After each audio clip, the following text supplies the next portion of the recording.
and vintage, I should be saying. I do sell vintage items, so that's kind of like what I get myself a little mixed up on sometimes. But I hope you're all having a great day and doing well. I'm just checking a few things off to the side here, but what we're going to be doing is we are going to be doing some watercolor basing in this book by David Petersen. It's the Mouse Guard Volume 2. David Petersen. And there we go. That was me again, kind of repeating myself as my computer caught up to the rest of us. So let's get started. I've got 2 pages here, and I'm imagining that it's a dark, dark library with a very little light. And this gentleman here is obviously reading, so these must be some kind of lanterns above him. Oh, and if you're wondering what this is some washi tape that I've just put on my pages. And I've got some binder clips here just to kind of help me hold it closed a bit. This particular one just happened to be the right size, so it might be a little busy for you, but it's a pretty washi tape. Hello, Belinda. Nice to see you. So I'm just letting that's better. Didn't want to lie flat there for a second. I've got my brush out, and I've got my Woomer watercolor paints out today. I have my Kuritakis off to the side, but when I'm basing, I like to keep the layers light, and the Woomers have a much more transparent paint.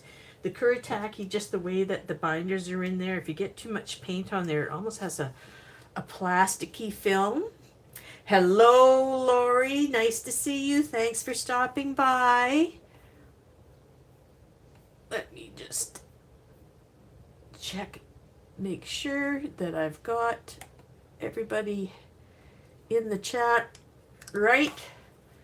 Always a little bit of that kind of going on. Anyways, I've got my Woomer watercolors out today. I like them. They're fun to play with. So, and I'm going to be creating some light sources. So as I was saying, I think that this is a very dark library, and he's got some lights above him. Maybe a little light on that, but mostly where he is. So I think that's going to be kind of light in here with a little bit of light touches. And while I'm at it, I'm going to also do this side of the book with, again, it's in the library. I don't see any light sources, so I'm thinking that the light is kind of coming this way from the top of this stairway. So we're going to make him down in here pretty light, and then these areas around here pretty dark. So let's get started. Now when I say I'm going to create light sources in that, I usually use in particular colors of what I want to have the lamps look like. Hello, Atlanta. Nice to see you. Hi, View. Yep. Are you working on this page too? Good. And you're using your Woomer pencils. I like the Woomer pencils, Atlanta. They're soft. I'd like some more colors sometimes, but they're certainly soft enough. So I'm going to work on this first. Now, I'm thinking that these might be casting a green cast, and this one will be casting more of an orange glow. So I'm gonna, in my tray here, I think I got dirty paints. I like just putting my brush in a couple of colors, especially when it's a big brush like this.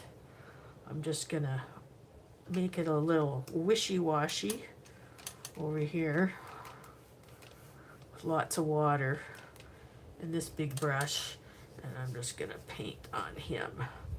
And I'm gonna paint the back of his ears and a little bit down here, a little over here, maybe on that. But other than that, not too much more of the yellow. Then I'm going to take that yellow and I'm going to turn it the limey green that I'm imagining that these are. And then that will then become the light source color. So I'm moving some of this yellow that I mixed up over here into this green, making it kind of a slimy green.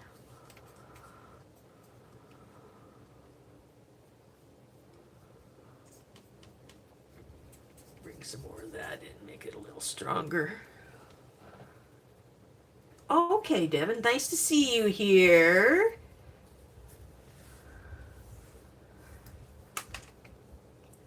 Yes, that's terrible what happened to View. But, you know, we all do things like that there. That's kind of what I'm looking for. So it's going to be casting kind of a weird color over some of his stuff. That's what I'm looking for.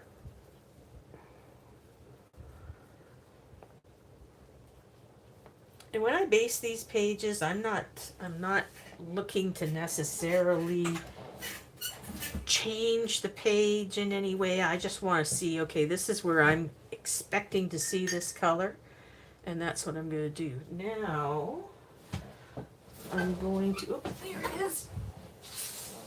I don't know why my cloths always end up on the floor.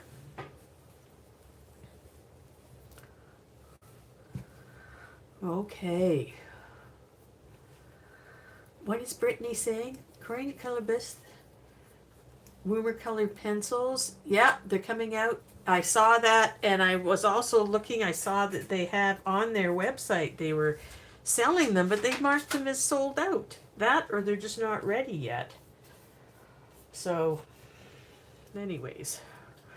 Now, the rest of this is going to be a lot of darker colors. And because this is a lime green, and I'm thinking that these are a lot of books and things, I'm going to make this green a little darker by adding a touch of, actually, of blue. And I think I'll use this one.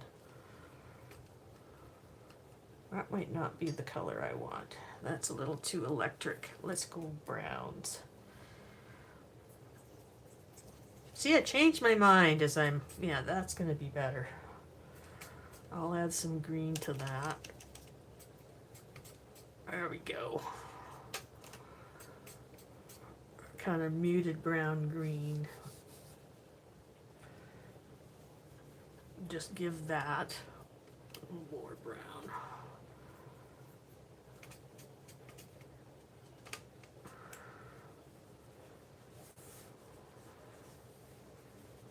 And this is the dark.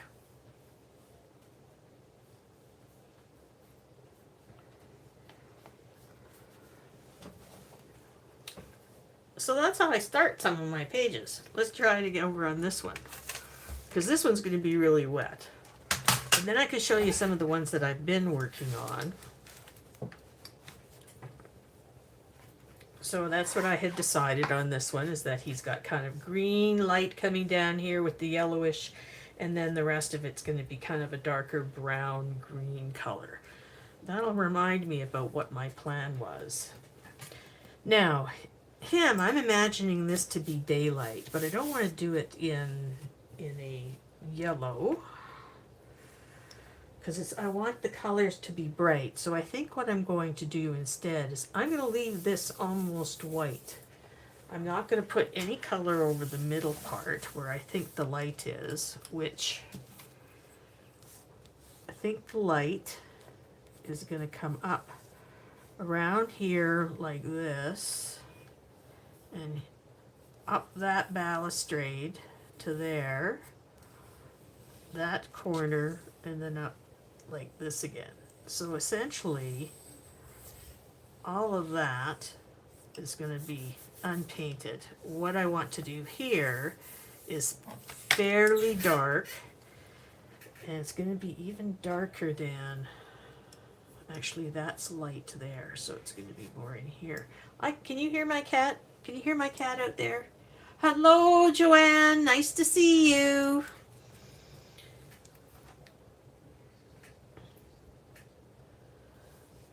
So let me see. So I want some dark in there. I'm going to take that brown I had, and I'm going to add some of this. I got some, I'm good for reusing colors in my palette. I'm just going to take some of that dark blue that I had over there and I'm going to add it to that brown I had that I was working on the other page.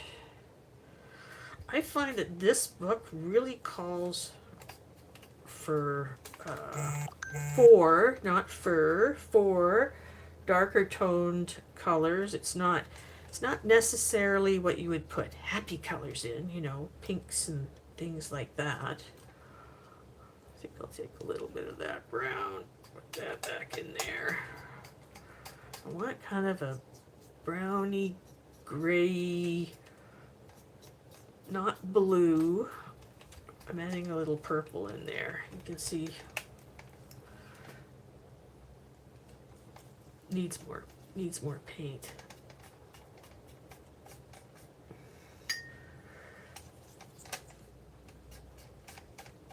There we go. Not a bright purple, kind of a dark purple with a little bit of brown in it.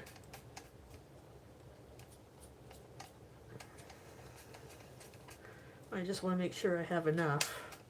That's why I keep mixing, because it's going to go over quite a bit of the page for now.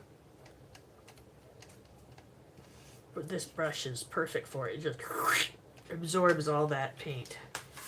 So what I want is that paint to be up here, over down here, up along that, behind that balustrade, a little bit in there, a little bit in here, because that's getting dark, just a tiny bit there. Now, should I do it in another color? I don't know. Maybe I should bring a little bit of an orangey in there. That would be nice against that, actually against that purple. Let's see. I've got some light colors over here.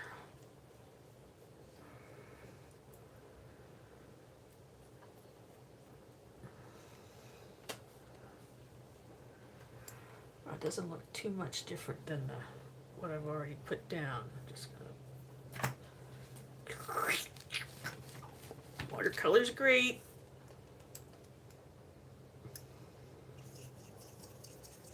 More of this orangey color. A little bit of this yellow that I had before. There, that's kind of more of a sunshine color, I think. But I want it to be very transparent against the rest of this. There we go.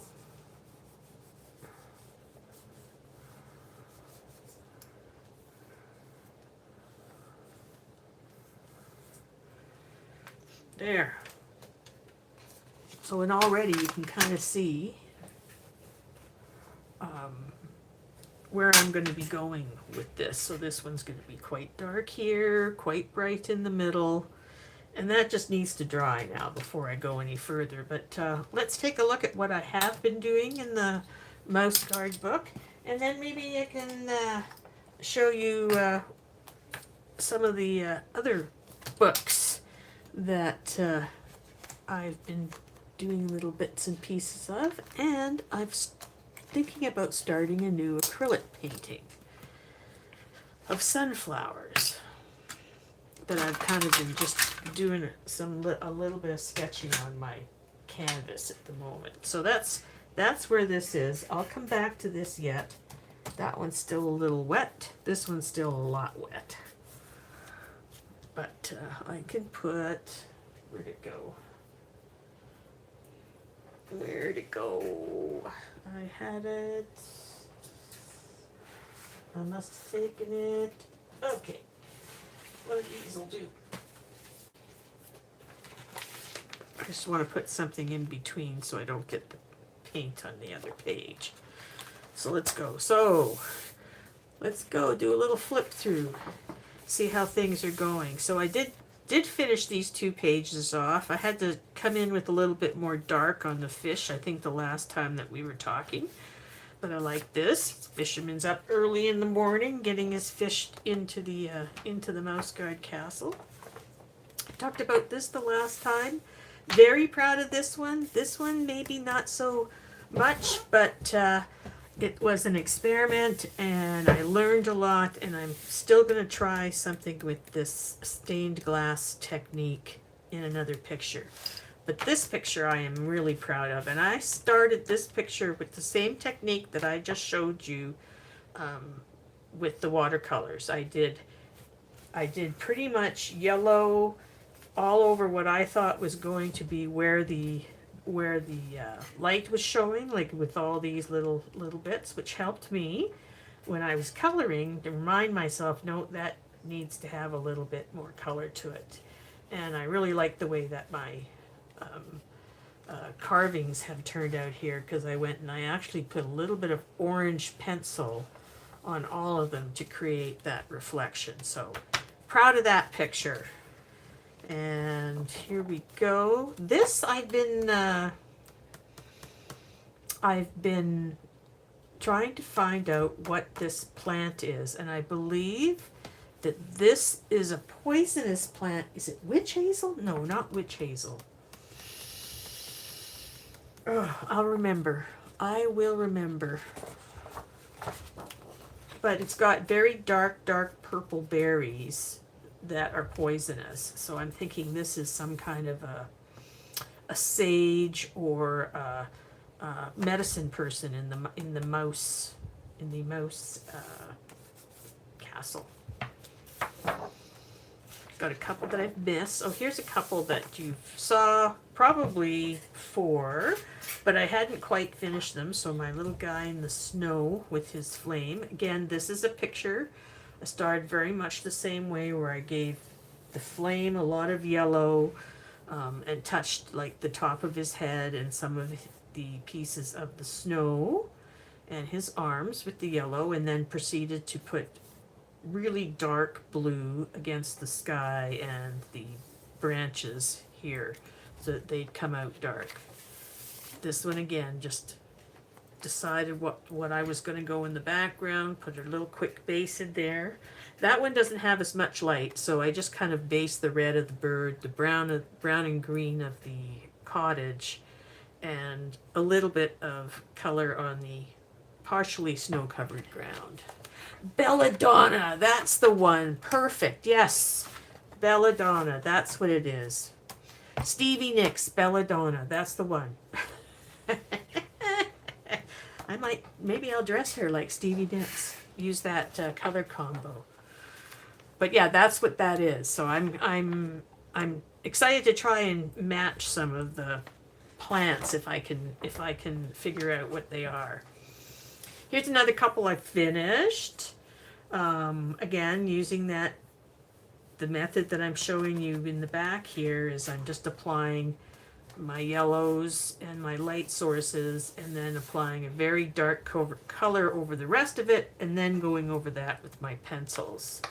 And I had used in this combination the yellow and a blue with a little bit of purple, and this one was mostly the yellow and a lot of purple, even going back into the sleigh to create the darkness on the objects in the background.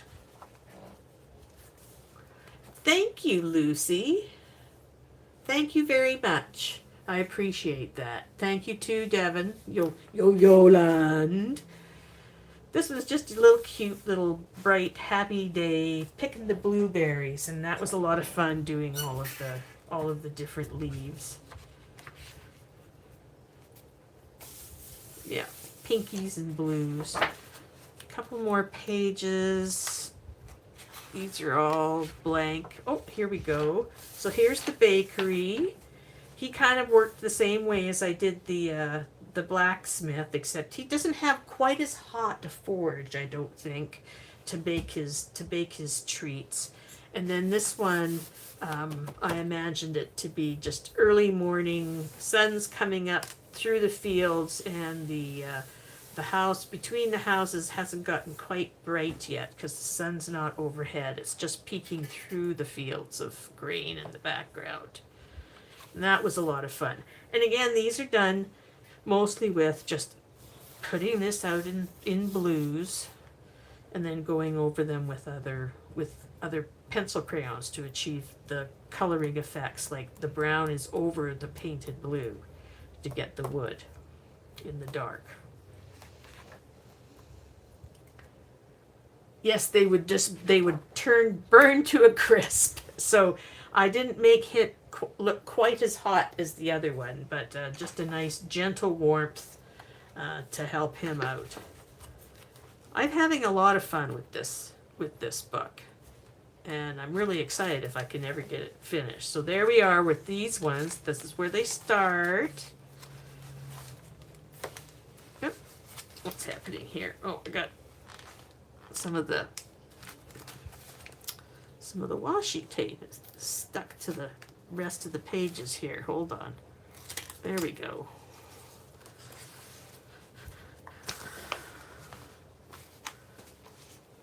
Folded it over by mistake. There. Take that off. That's better. Okay. Do that. So yeah, there's the pumpkin bar. This looks like another part of the bar, this page, so I'll be interested in doing that to match that. I love the guy that's sitting here asleep. And then, the mushroom storm, waiting out the storm beneath the mushroom. And this is the very first page I did. Very simple, lovely daffodils. Those haven't been done yet. I love the drama on this page. And I think this one is one that I'm going to be doing next. Very, very similar. And that's going to have a really strong light source here and then quite a bit dark there. And I think, yeah, that's what I've done so far. So let's see if I can go back to these now, if they've kind of dried up a little bit here. Not too wet. Nope, not too wet. That one's a little cool. Just set that down. Slow down. You want to see what did you want to see? The pages that I haven't colored yet? Have you not seen the flip through of this book? If you want me to do a complete flip through, I can. So back to the bar. Let's go back to the bar. All of it. I'll start here because I think I was slow up on most of those pages, but it's a beautiful book. And you see ambient. What I think when I say I think it looks like block print, the way he uses his line work. But I'm having fun with it. You just got to kind of maybe interpret it a little bit differently. I don't know. All right, so here we go. Back to the kingfisher. This will be fun to do again because here he is on his back now, and he's actually got a couple of fish on his spear. That's this guy over here on his spear and the kingfisher. So I'll bring him back. Yes, I'll bring him back, that's for sure. Here's a giant crab fighting with the guy with the axe.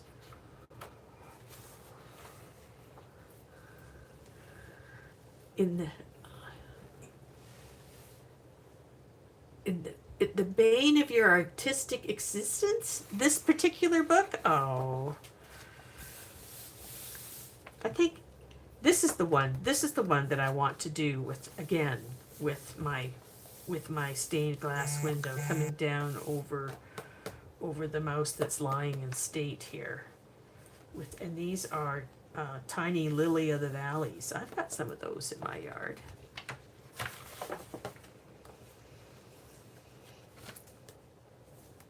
He's being challenged. Now I think this mouse here, and I have no idea what this contraption, I'm trying to figure it out what it is. Could be a grenade. I don't know. Do mouses have mice have grenades? Do mice have grenades? Anyways, I think this is a big fox that's just got his nose, or a wolf that's got his nose in where he shouldn't have it. And this guy's been waiting for him in his camouflage. And the guy with the axe is like pretty fierce. I've seen him in a few other pictures, and he just doesn't take nothing from anybody. Now, I think these two are what I would say the main protagonists in it. Thank you, Carrie. I appreciate that. You try to be too realistic when you interpret it. Interpret what you see. Don't replicate it if you can't. Okay. But yeah, a lot of people, I know that. A lot of people draw something, when they're drawing something as they think it should look like, not what they actually see. Which, when you're doing perspective, can be very tricky. I like this page too. I want to do a really nice job on what I would think is perhaps the king and the queen of weasels, stoats, something like that.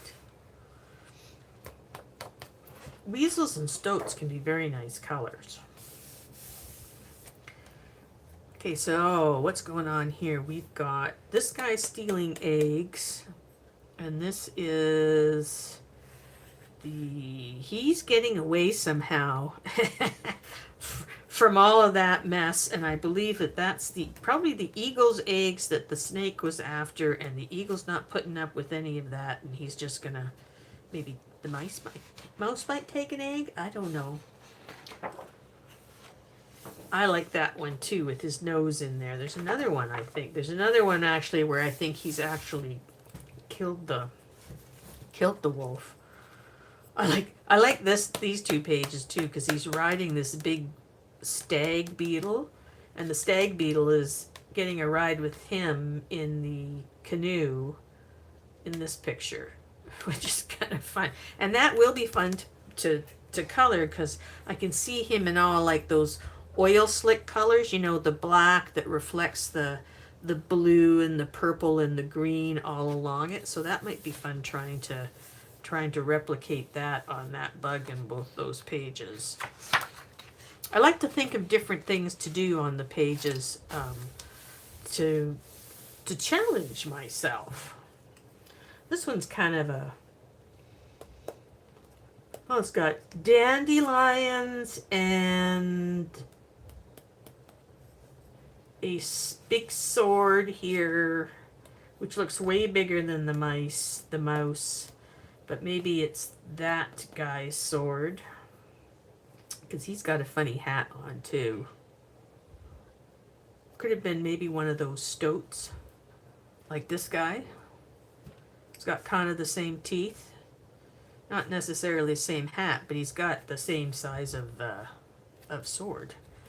And we got ladybugs and the rhino beetles and moss helping the mouse. Okay, yeah, that's definitely the bad guy. Okay, here's another one. That's a queen.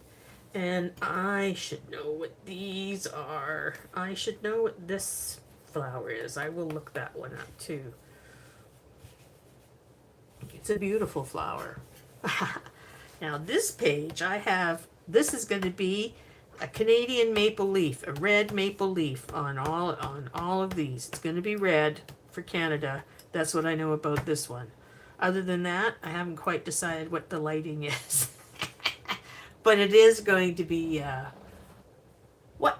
I-C-K. Yeah, there's Chris. There you go. Thanks, Chris, for stopping by. So yeah, this may end up being a really dark, stormy night, so that could be interesting. There's the bee. I don't see any lights in here, so it just may be a dark, stormy night. Oh, wouldn't it be cool if I did lightning or something? I just drew a line on my... Shouldn't have a pencil in hand. I use them, fling them around way too much. Well, this one is the mice have reached a opening in the tree down here, so could be interesting to do. Very dark. I have to try something with that. And a little flag there.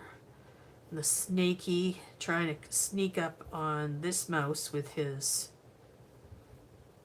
ball of grass that he's got. And there's his little lantern. So that might be an interesting lighting effect. I like this one too. This one obviously is during the day and they're gardening. I think these are the two kids of these two workers because they look like there might be daffodils there. But they've got what looks like to be radishes in the back of their cart here. There's the wheel. He's got his little rake and she's watering some more. But it looks like they've been harvesting. These guys are out playing.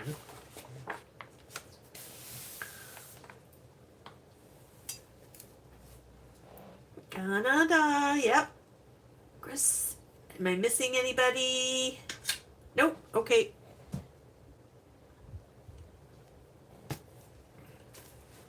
I'm gonna just keep flipping here.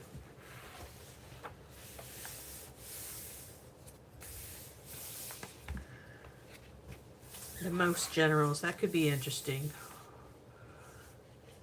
Mouse must not kill mouse, and I think that's Faulkner and Silfano. That's an interesting weapon with a claw and a big bludgeon thing with chains on the end. Holy. Ooh. These mice are dangerous. This will be fun with his little armor. And a bunch of, that's thorns, so I think he must be amongst roses. These guys. Just doing a quick flip through. I've done a flip through of this book before, actually, on another live. But there's some really lovely pictures. I think these look like tomatoes because they're too big to be strawberries, and that's not a strawberry leaf. I think they're tomatoes. So that'll make a fun picture with the moths and them on there. And then this looks like a big chunk of beehive of honeycomb.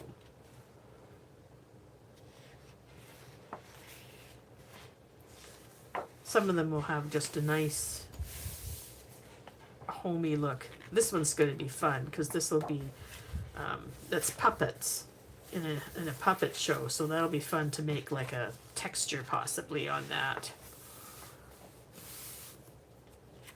Hi Husky, how are you? Nice to see ya. Just doing another quick flip through this because Atlanta asked me to. This is another picture I'm thinking of doing fairly quickly. I like I'd like to do maybe a dawn in the background, a rising sun in the background, and shadow like he's starting here.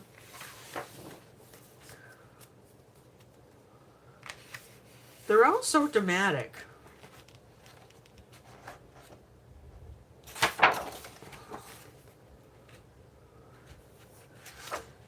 Are you getting enough, Atlanta?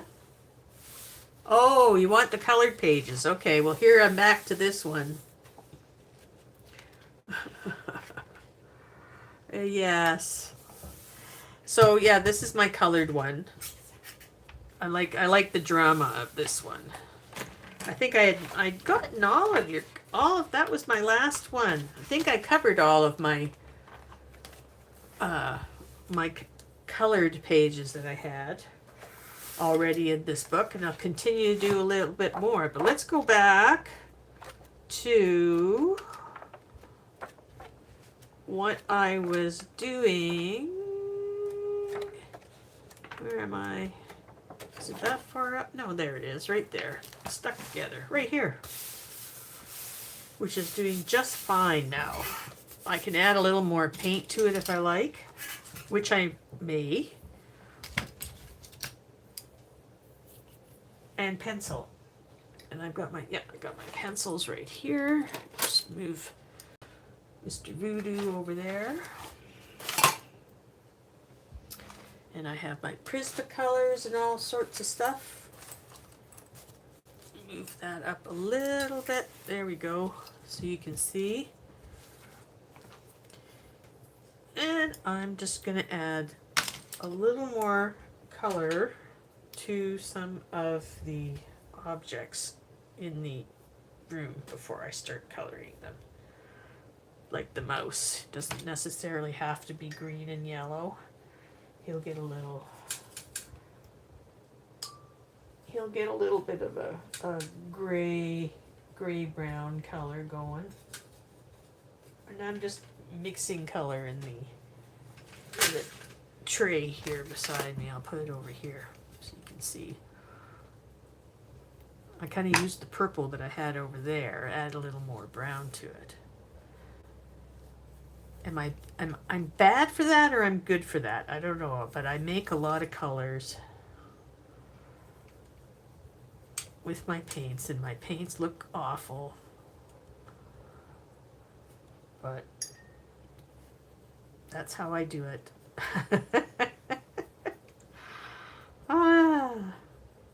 Not necessarily saying it's right, but that's just how I do it. So give this guy a little bit of color. That might be a little too strong. I'm just gonna take a little water to that. There we go.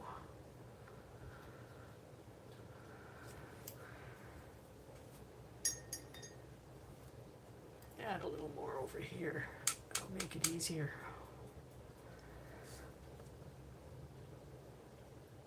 So again, this is what I mean by basing, which I think is close to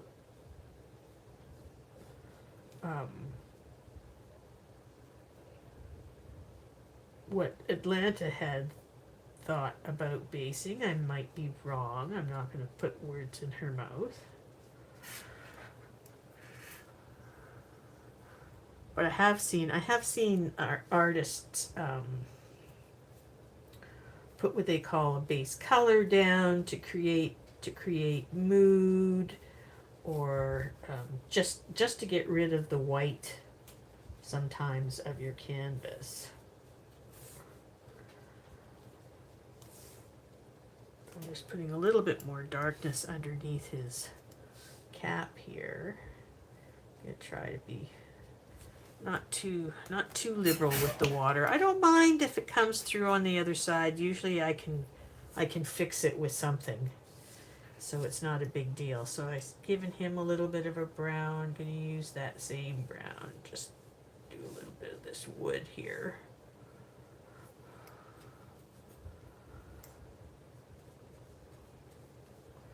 Not going to be too fussy if it gets over something else, because I'll still be using pencils and other things.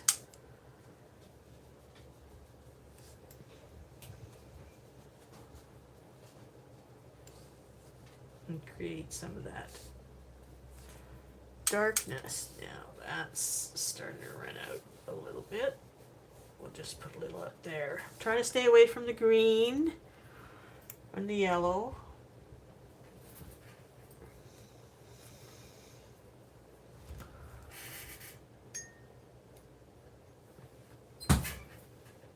No, just to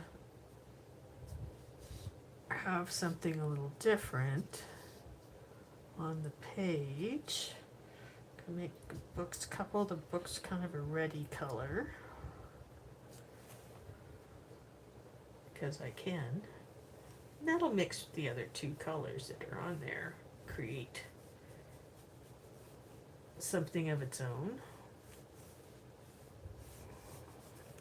There we go. And maybe there's one up here. So you can see that red looks different than that red, just because of the yellow that's in the background. And let's give this book a little bit. We'll do one up there. We'll do this one here. just do another one right there. Oh, I still have paint in my brush. There we go. What's going on? What's going on? Also is another name. Yes, underpainting. No, it doesn't. It doesn't really change, and the paper. And I think using the watercolor, especially in the Gugeli books, because that's got such a textured paper, it really helps to fill in that background. I don't really like to burnish my colored pencils that hard as some people like to. Underpainting. Okay. So I'll try and use underpainting, but yes, we use it as a base for our other colors. Yeah. I will like looking at the, yes, I saw that too, Brittany, but I also went on the website and I thought they said they were all sold out. And I wish I could get that free 45 acrylic markers too. That would be so nice to go with that. Because I like my Woomer. I like my Woomer pencils. And I wouldn't mind getting like duplicates because, you know, I'm always gonna need them at some point. Now this, I'm just trying to make this a little darker up here. And a little darker below here. Because that's the lamp. And I'll probably make that quite dark by the time I'm finished all of this frame around the lamp, but it makes it much easier when I just put the colored paint in there. And I'm going to take that also, a little bit of a darkness I've got there, which is this watered down black paint. And I'm going to put a little bit in here on this rock that's back there and here. And I know that should be a little darker because my lovely friend David put a little bit more, a few more dots in there to indicate that it should be darker. I'm just going to darken this up a little bit too, because that's back in shadow.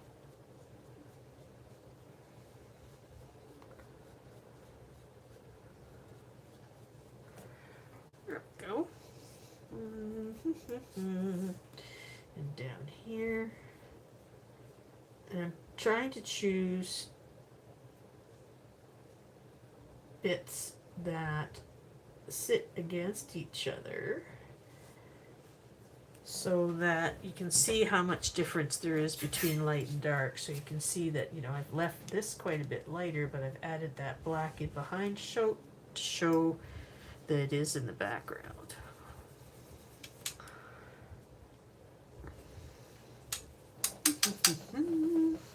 All right, gonna be hot here. Yeah, it's gonna be hot here for the next color of weeks, for sure. Enchanted Earth page, okay. Oh, Brittany. Yeah, I take something for stomach too.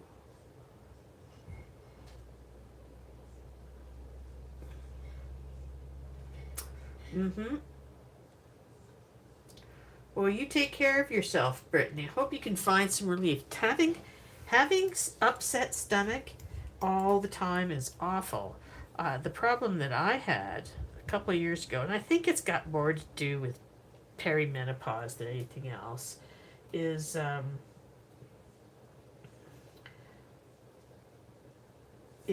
I would be hungry. I'd be smelling food and I'd be going, oh yes, I'm hungry. And then I'd sit down, I'd have a couple of bites, my stomach would start flipping, and I wouldn't be able to eat anymore.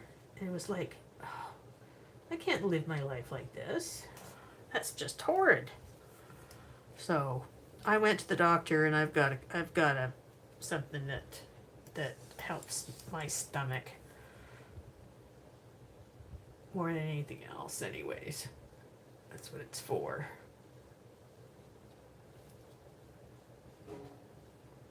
Just continuing to add a little bit of darkness to some of these areas.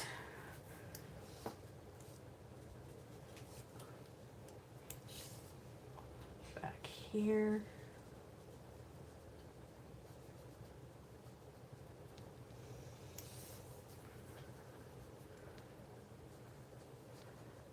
Some in there.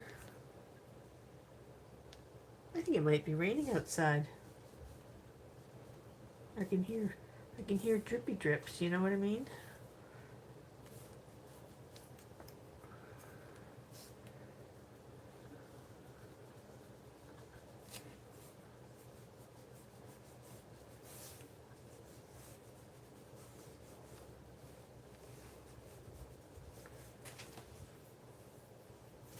There.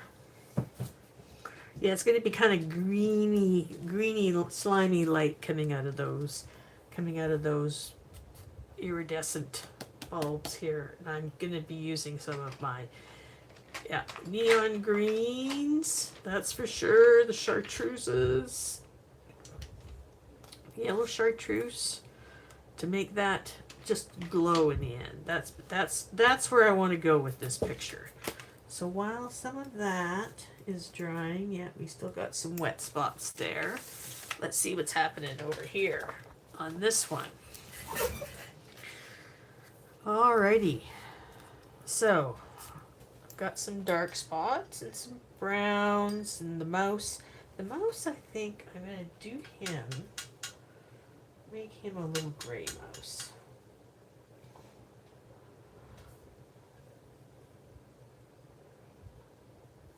He's going to stand out. He's going to stand out if he's gray in here.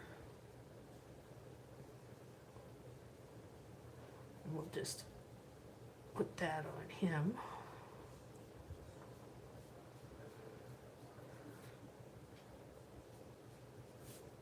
Get him started there. Little tail. Little tail. There we go. Alright, then from that little darkness there, I can add some brown into that black that I've got, or had, that I used on both these pictures, in the dark on him, to make him gray.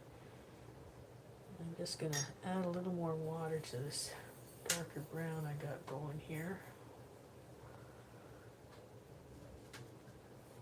I want to make sure I have enough.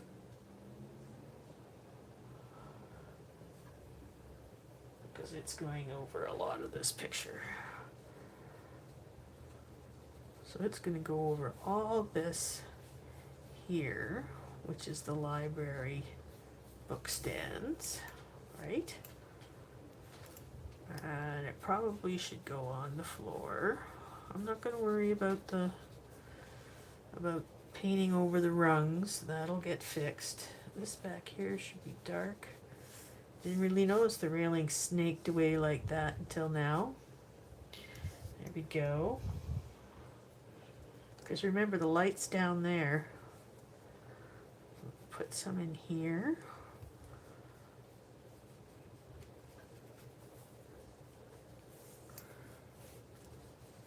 Down under this. Under these stairs.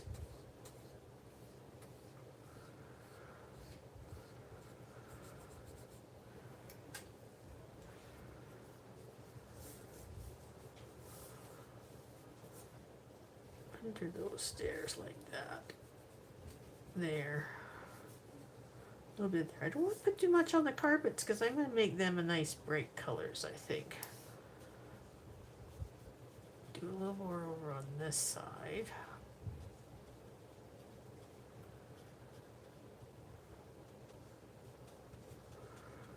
Maybe a little tad underneath this overhang. And that'll create some shadow up there. Same thing down here. I can create some shadow right along the top of those by just putting a little line there. That'll come out later. I like, not nice for you to color mice. I don't mind any animals. Spiders I'm not particularly fond of. Animals don't bother me in the least. I've had to get rid of a number of mice that my cat has gifted me as, I guess because he loves me. But I mentioned this, I forget whose channel I was talking about this on. We were talking about cats and things like that, and yeah, my cat will, Aunt Lanta was there. My cat does go outside, and yeah, we have hawks and things here too, but we're not out in the country. I'm in the city. The hawks tend to go after the gophers, which are about the same size as my cat, but probably don't fight back. Anyways, I've actually even seen a badger, but that was a long time ago that I saw a badger in the city limits. But we get foxes and all sorts of things. But my cat likes to go outside. He's a cat that came to us. Was a feral cat, I believe, and he walked into our yard one day as a kitten and just never left. So we got him fixed pretty quick. So none of that spraying stuff. I've had cats before. And oops, do not put that in your lemonade. Gonna get a little bit of brown on this, what I imagine to be wood here, wood stairway. Maybe something a little sunnier like this rusty color I got going over here. This rusty color I got going over here, which kind of goes with that for now. So we'll just bring that down here.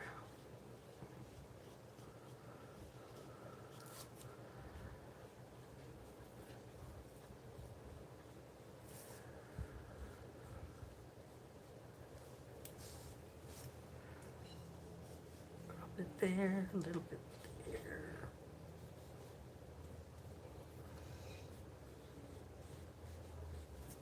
There we go, coming along.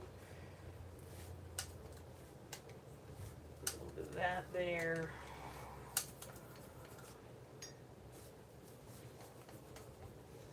Just change the tone of it slightly.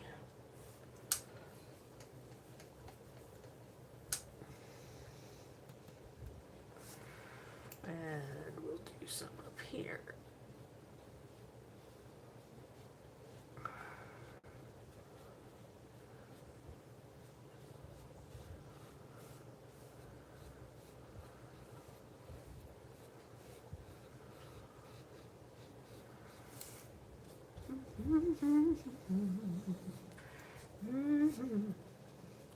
I don't even know what I'm humming.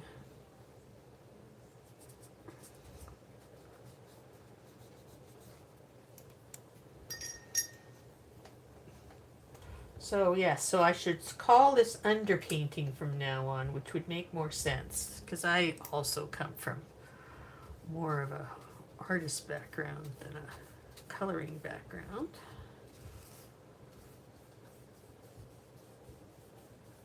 But I do love to color. At one point, I would have died if I could have been a colorist for the Walt Disney Studios. I always loved their animated cartoons.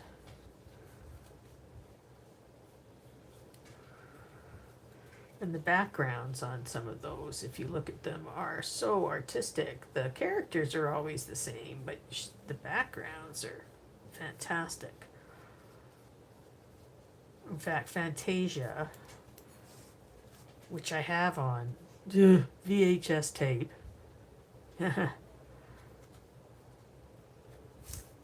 It's one of my favorite movies. There, I like that.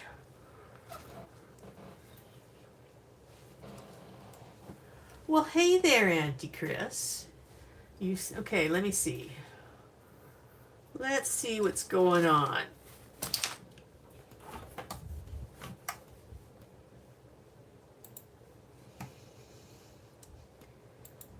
Okay. So, there, okay, Atlanta, baby deer walked by this morning. Oh, yeah. Grasshoppers? Spiders, yeah. Yeah, spiders are bad. Yeah, I've been gifted. That's what I was talking about, was the gifts that my cat had left me. I mostly get mice, some birds. The last couple of days, last week, he brought 2 baby gophers, which, you know, get to be about that big. Mice are that big, and birds are usually about that big. But he also gave me a bat. I know he gets up on the roof of the house. He gets up on the garage, and then he jumps over the space from the garage to the house roof, and he gets up on the roof, and I think that's where he got the bat. So, what a cat, I tell ya. What's going on? Okay, I still got time. Yeah, I still got time.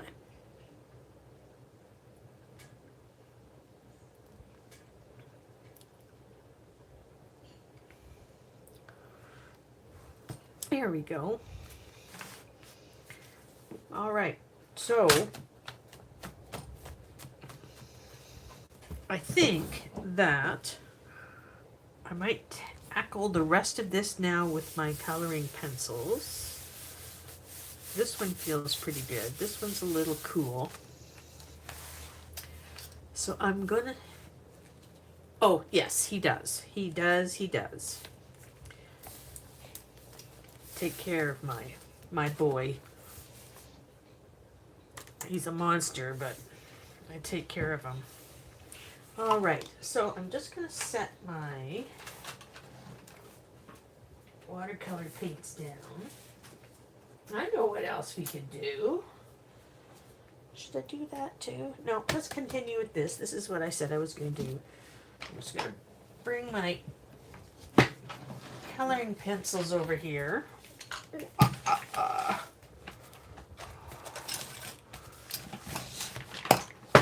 There we go. Those over there. There. Now I got room. Now I got room. So I'm gonna start on the light sources here on this page, because I know what I want to do, and I'm gonna bring out all of my fancy slimy green pencils.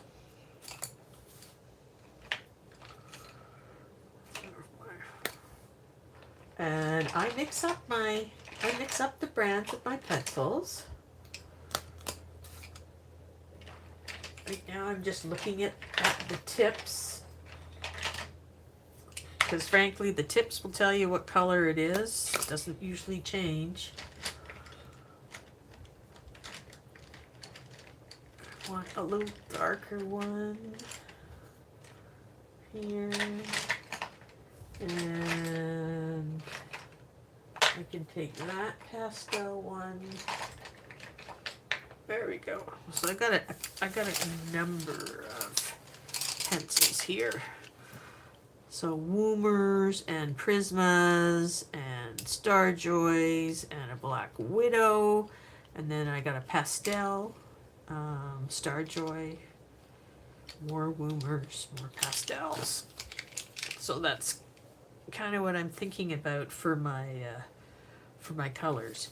Now with these lights, I'm thinking that the top is dark and the bottom is bright. So that's why I've got some darker colors here. And I've got my trusty AFMAT sharpener. Put that there because a couple of these are a little round at the tip, and I don't like my tips to be too dull. So let's just do a quick pencil sharp.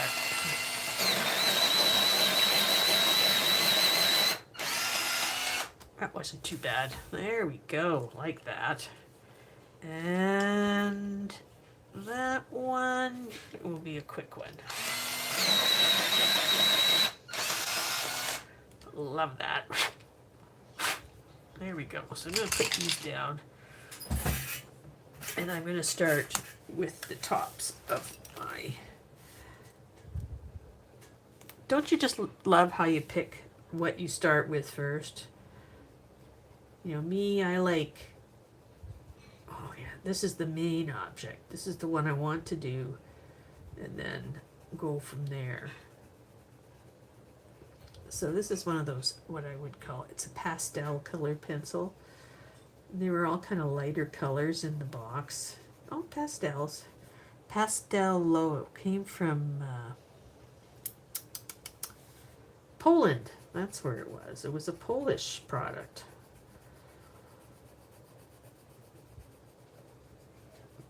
Pastel Lowe.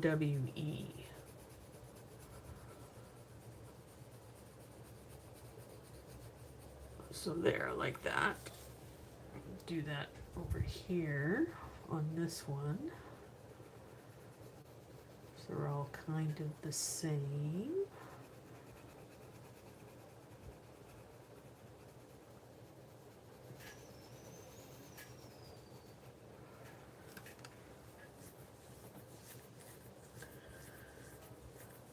Oh, you can't find them anymore. Yeah, I got these.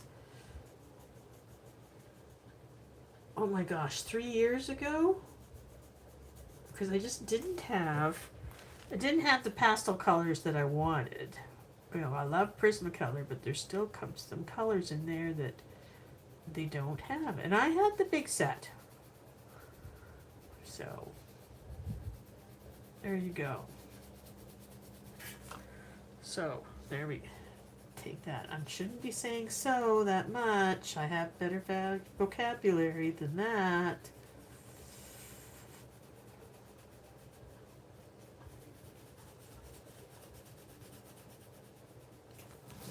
Like that.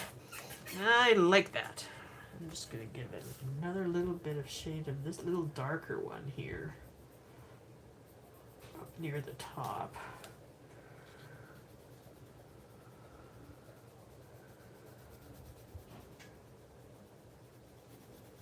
By the time I finish with these globes, they'll probably have acrylic pen and gel pen, all sorts of stuff on there. So that's what I want. That a little yellower up there. There we go.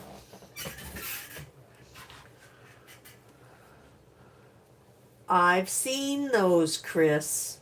I have seen those. And I didn't even have to go to Durango, but I was in Mexico. But yeah, a lollipop with a scorpion in it. Those are the things, though, you bring home and give to your friends as gag gifts. Oh.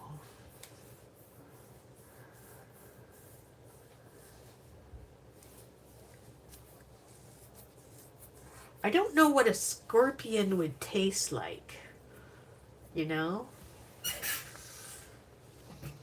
Though deep fried grasshoppers, things like that, I've heard of those before. Here's a Woomer pencil. This is the cadmium lemon yellow. I'll put this closer to the bottom of this one.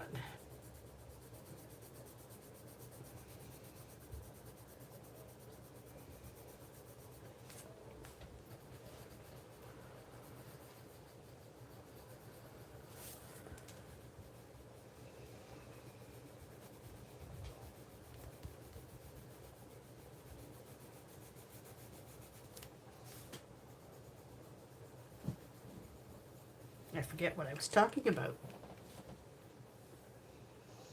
Oh yes, deep fried grasshoppers. They're kind of crunchy and salty. I guess if you didn't know what they were, you wouldn't really know. I know when I have,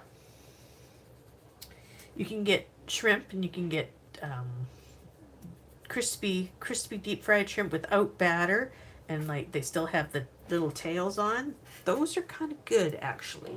They're very crispy. Yeah, I don't think that they taste like much of anything.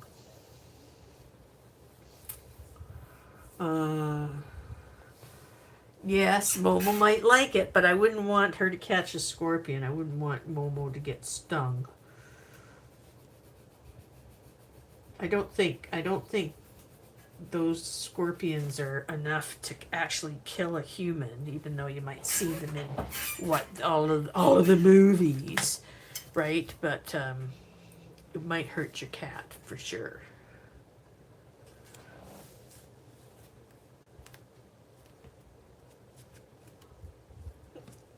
Ah, Mexican. Yeah, I love Mexican folklore.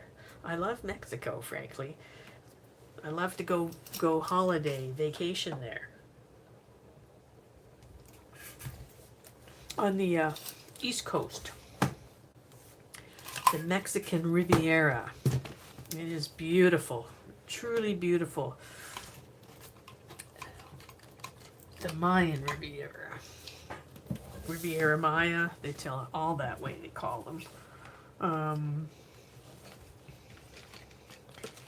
And just, yeah, some of the history there is so unique.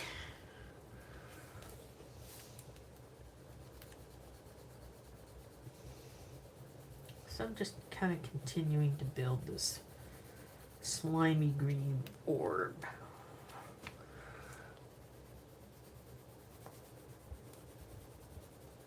I think I'm going to take that for a second. And what I'm going to do is I'm going to take the cadmium lemon yellow that I had.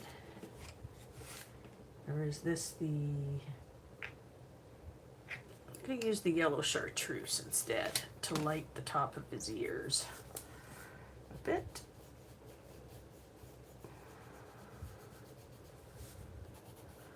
Because this is where I think it's going to, you know, the light's going to hit him up here.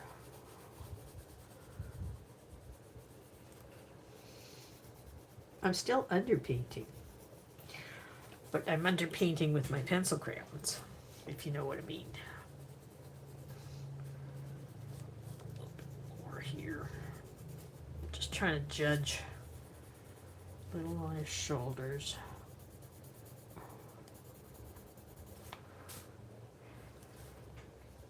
On the top of his nose,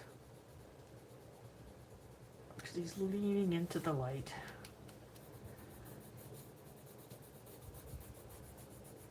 The top edge of his paper.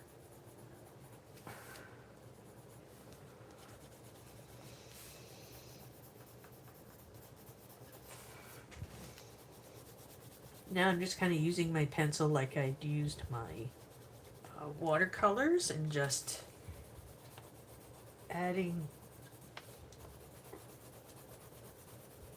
light to where I think there would be light,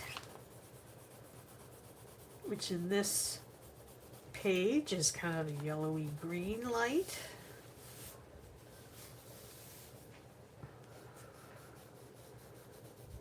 A little bit on top of that, tiny bit there.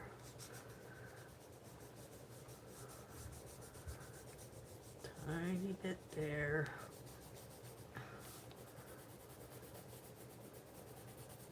This is like messy coloring when I do this.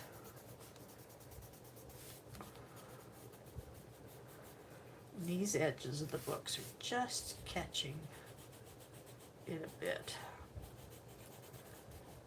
over here.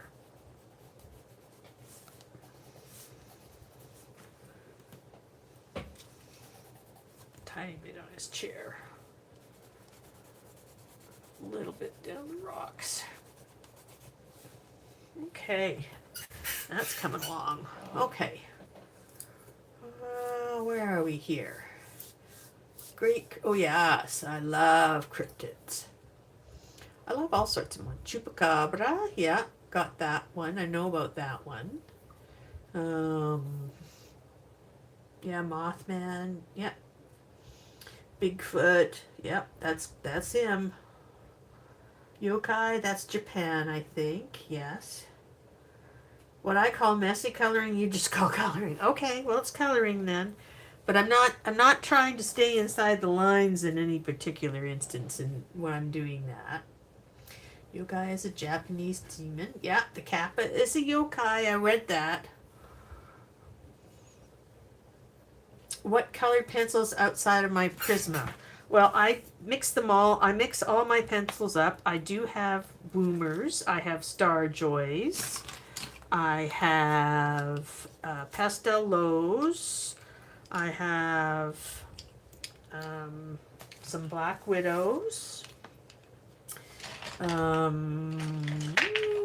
also have some Crayolas and Canadianas in this particular box, which is the majority of my wax crayons. I keep my oil-based crayons separate, so I do have some Spearfarbens and let me see, Marco pencils, which I think I have in that box. And then I have my Inktense in that, but right now I'm just using my wax pencils on here. But yeah, I mix all my pencils up. With, you know, I just pulled colors out that I thought I might use. I haven't used all of them, but I used a few. Now they're going to go back in there. Well, I pull a few more for this page. I know what I should do is I should put the black on that lamp because I want it black. And I have, show you what I did the other day. Talk about not paying attention to what you're buying. And I thought I was buying something else, frankly. Where'd it go? I had it sitting here. Anyways, I went to Michael's and I was looking for some white pens.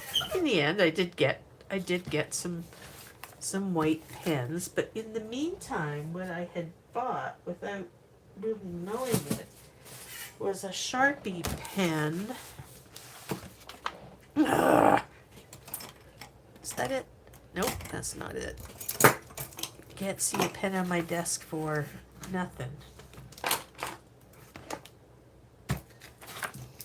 Move all my water containers and my juice. Okay, well, never mind. Anyways, what I was going to say is I bought a Sharpie pen thinking that it was a white pen because it was saying new and it was completely white. I got it home, it was black on the inside. What really bugs me is when they start putting different colors on your pens than what they're supposed to be. Like a blue pen, like a Bic pen, should have a blue cap on it. Black should have a black cap. You shouldn't be making white pens and then saying there's black ink inside. That's my little rant for today. So there you go, view. I hope that was good enough for you, but that bugs me. This is what we do. Tell each other what bugs us. And I think I left my white pens downstairs. Or in my purse. Did I even take it out of my purse? Yes, I did, because I bought a gold pen too, but I think they're downstairs. Anyways, this is a Pitt artist pen. And I'm just going to use that right now to do the lamp. Now, I'm not sure that I want this quite that dark, so I'm going to take my paintbrush before it gets completely dry. That one maybe is a little too much. That one I didn't get too fast enough. Just spread it around a little bit. Because your Pitt pens, you can use and dilute them. But Just gotta be quick about it. And they will dry permanent then. So that's what I'm trying to do, is just make this a little darker. And not too much water. Okay, and then going into it's going to be going into the yellow part. That'll be fun.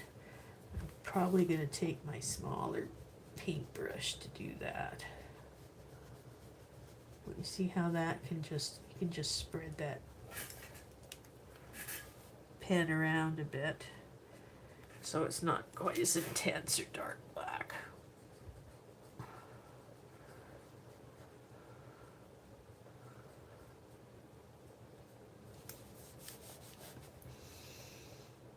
Go.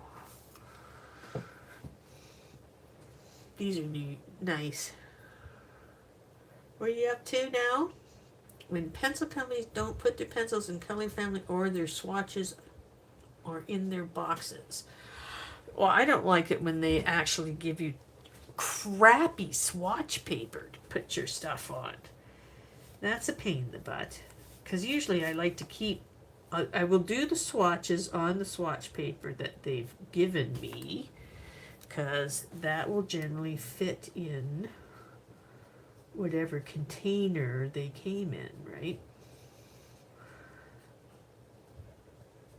But then when you put on crappy paper, they don't swatch very well. And you can't really make the colors perform the way you would like to perform. Now I brought the color down, and now I'm going to take the color up so that the middle stays a little lighter, and it's the bottom and the top that appears darker on this lamp. Like that. I'm just getting a little smaller brush than this. There, that one.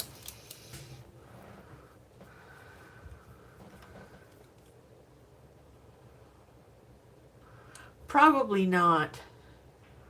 Probably not. I can't see that would have been updated by now, because I'm pretty sure that's a fairly new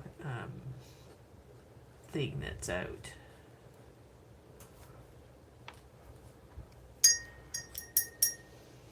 So I just put that there, and now I'm going to pull it down.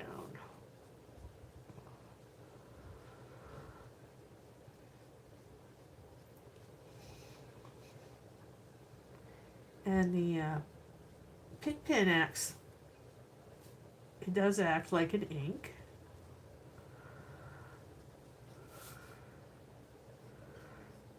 So once it dries, it'll be permanent in place, so that's nice with this. Because it means if I wanted to put a watercolor over top of the lamp to make the glowing part slightly different color, I don't have to worry about moving the black. I'm just going to put a little down here.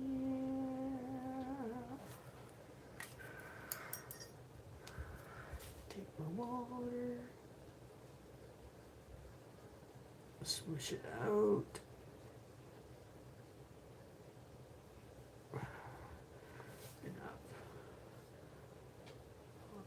Pilled that one a little bit. Careful.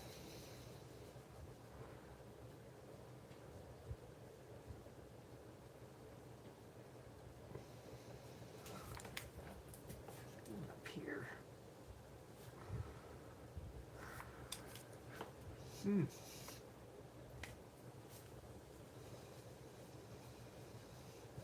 That's better. That's better.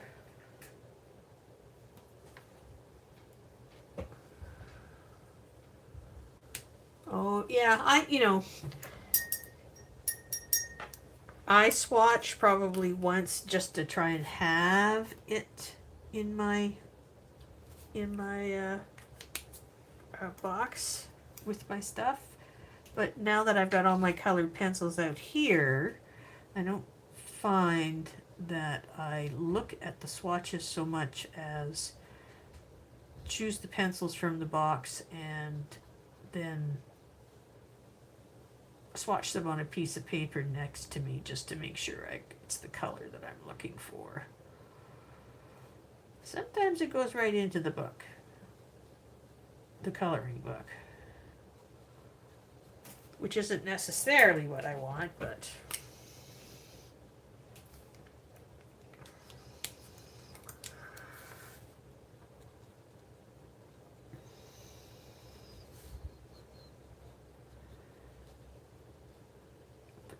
there we go. That lamp's now a little blacker. How's everybody doing? Okay, and how's my time doing? Good? Yeah, like I said earlier, we're going out for dinner to celebrate my son's birthday. So, yeah, I got about a half an hour before I need to kind of go and get myself beautiful, so to speak.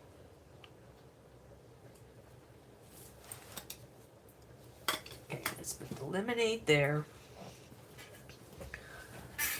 And grab another pencil. I'm thinking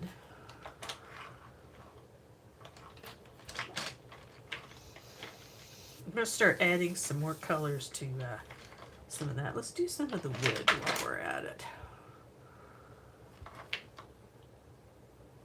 Here's a light umber. There's a Crayola. That's a Prisma color and a Crayola. Crayola light brown, it says. Here's the Woomer cinnamon. That's a nice color, that cinnamon.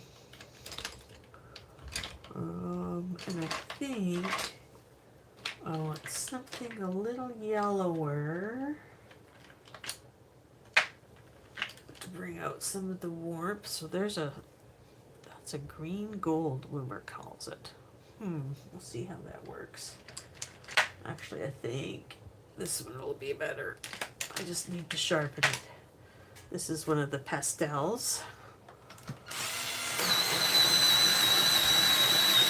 Hope that's not too loud for people. It's not as loud as some of my other stuff, that's for sure. And then let's get just a barrel yellow. That's an old pencil, Barrel Canadiana. These are good pencils. I've got a couple of colors of those. All right, that should work out for my wood. So where am I here? So this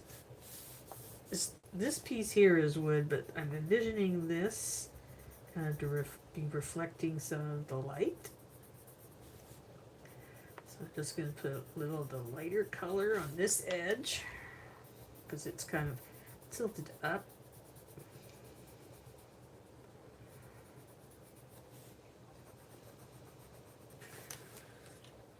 And then this is tilted down underneath, so it's going to be a darker color.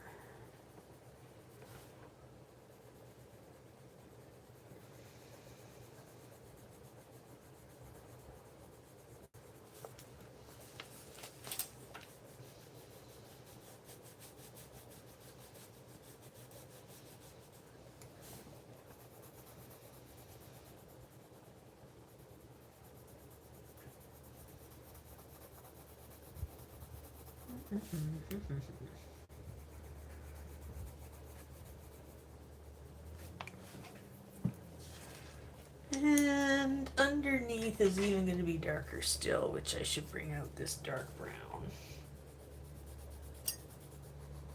here.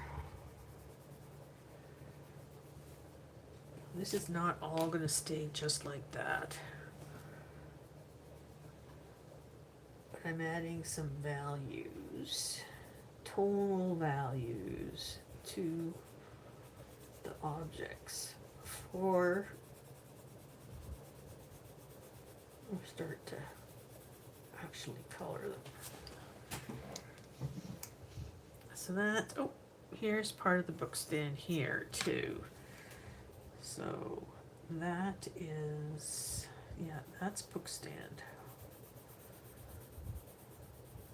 That's also tilted up, as is this here.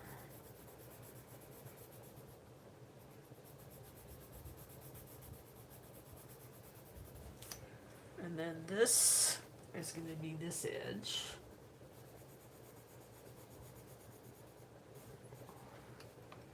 And that little tiny piece there. Alright, so basically I've got the book stand. What I'm going to go do with that now is I'm going to take this cinnamon color from Woomer this moment. It's a nice color. I'm going to take this and I'm going to put it over all of those.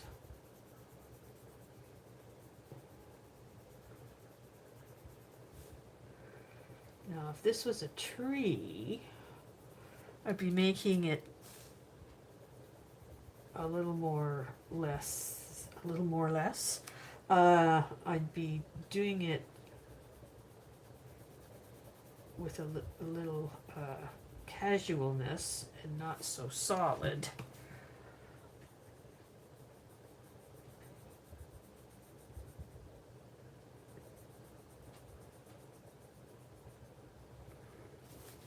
But by creating those tonal values, this is just a quick thing for some people. This is how I do it. I'm then able to put this color over top and create what I would call the overall color of the object, whatever it may be, a piece of wood or a coat or jacket. And by putting those other light tones on there, then I can show that that's where this light is hitting. That's where this yellow here came in. You can see it's much brighter than what's underneath it.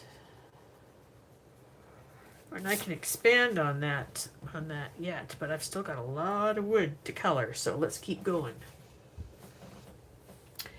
Alcohol, what did they? Top the best landscape paper. Artist grade paint, did not dry out. Less is more.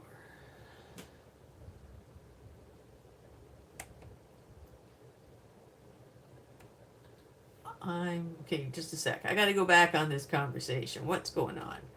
What's going on?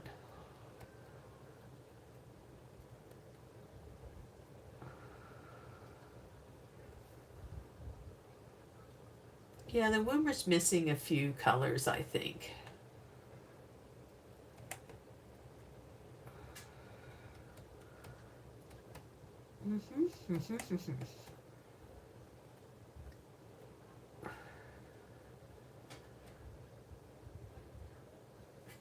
You had to learn less paint.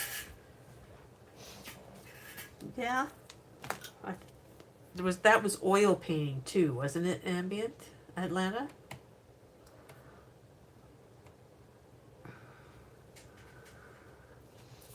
I'm going to try another acrylic. I did that acrylic dandelion painting, and I think I'm going to do some sunflowers next. Yeah. I have lots of acrylics, and yeah, I saved them a little bit. I've just got a rough sketch on here. How's this? This is the way I had it. So I've just rough sketched where I think I might be placing my sunflowers, and then I'm gonna do some petals and that on them. But I've got 1, 2, 3, 4, 5 of them I want to do on there. So we'll see.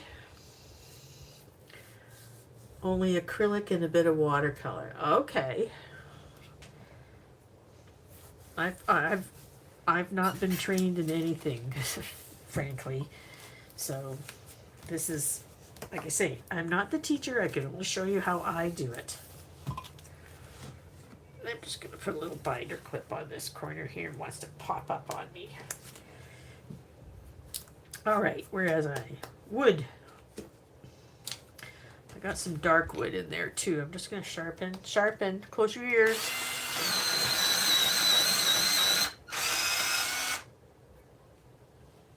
Golden open medium, yes.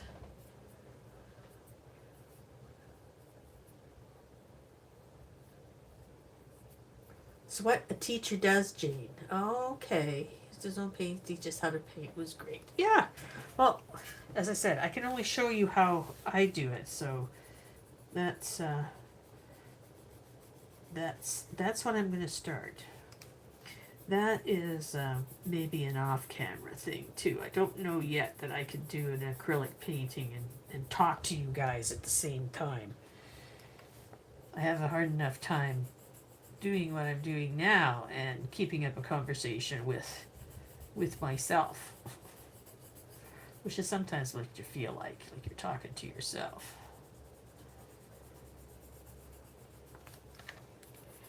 I know I talk to myself, but it's only because no one else understands me. You ever hear that?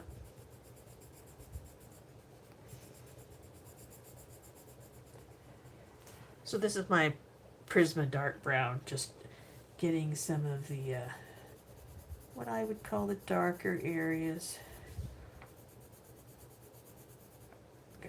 Get some color in there and behind, creating more shadow and allowing the other objects to come to the front.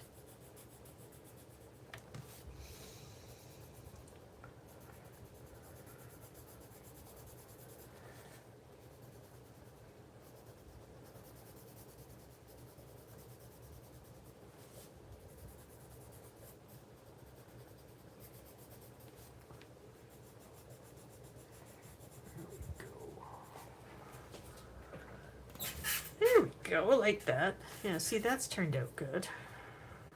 And you can see the colors starting to build and the shapes, and it's getting more depth. And you, hi, Jeanette. Oh, you have to focus. Probably easier to teach in person. Yes,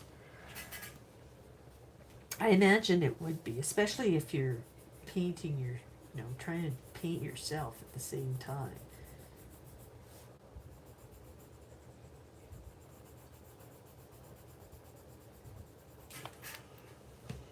Okay, that's a book. Just looking for, that's a book. Got that, got that. That's dark back there. I want to get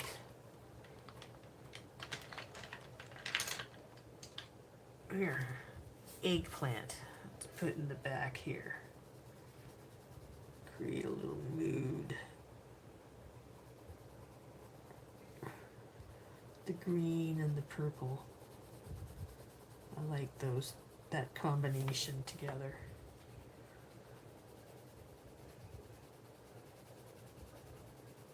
This is supposed to have very little light in it here, because it's part of the entryway in the darkness. That's that there, and that like that.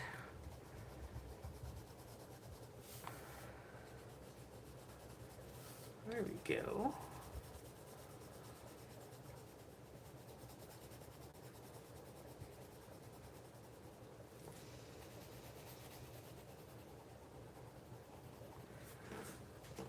Yeah, like that. Like that part.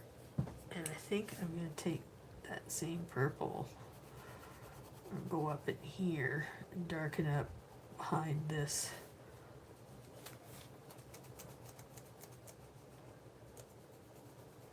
Which I did put yellow on, but you can see probably should be dark. Do the same thing over here. Create that contrast between the dark and the light.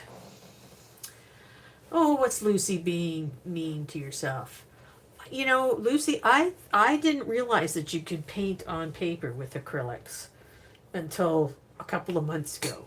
I was just flabbergasted because, and I should have known better because I was taking an art class, but the teacher said, "Well, yeah, you thin it down like watercolor paint, and you can paint just like watercolors, acrylic on paper." I went, oh, mind blown.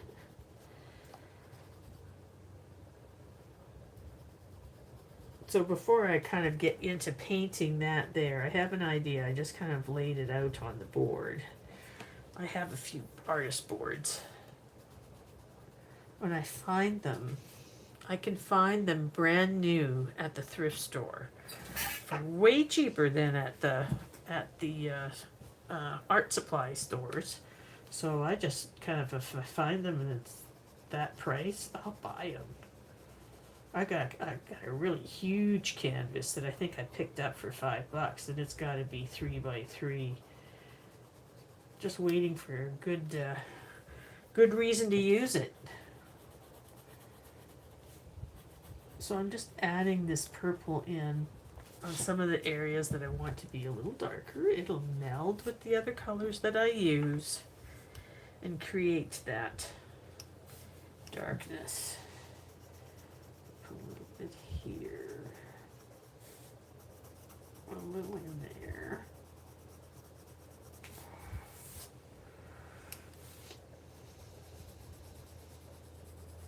And that's his table, so I'm gonna have to make that. Get that some woody going in there too, but let's put some purple down. All right, it's coming together. Oh, and his chair. He's got a chair there too. All right, so I want this table to be a little dark. This piece here. I just had to decipher that stack of paper to the book.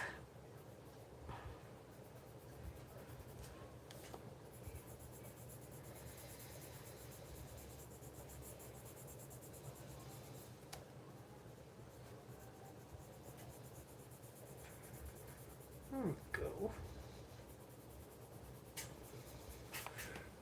So yeah, see, everything's kind of sharpening up. The focus is sharpening up. Watch John Stream's Zen Doodle Night to help with the traffic. Oh, thank you.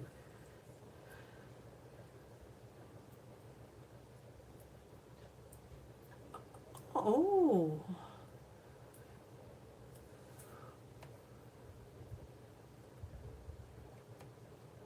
You don't need to be a master of any medium. Yeah, I'm gonna go take a watercolor retreat. I'm going there mostly just to have fun and have a vacation, and you know, just doing something different, doing something for myself, since I'm traveling alone.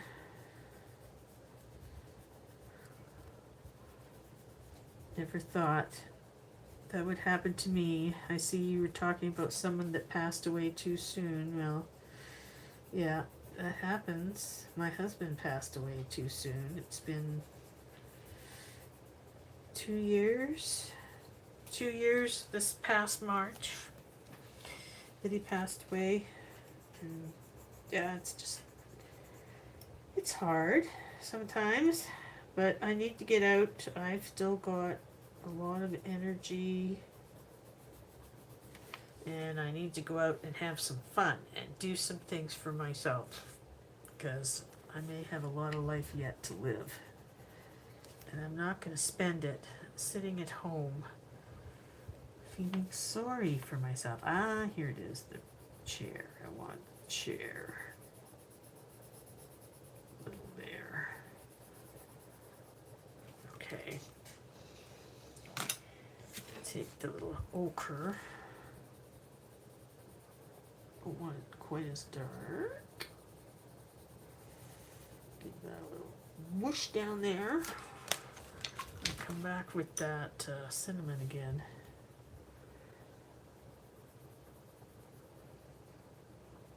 because he's a little bit of a browny gray mouse. I don't want him to blend into the background.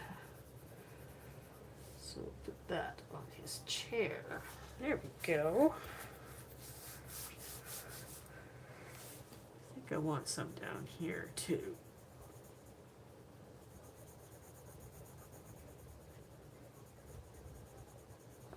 Just on this wood. Just not so dark.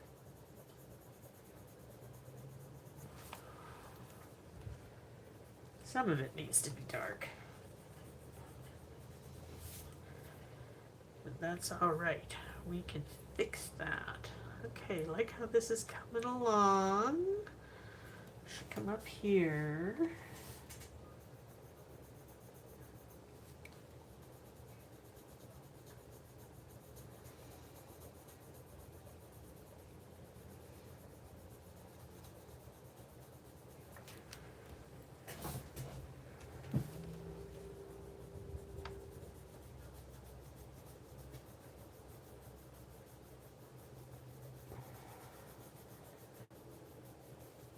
So I've been having this song going over and over in my head. Do you guys ever have that happen to you? Right now it's Choosing Texas I got going on in my head.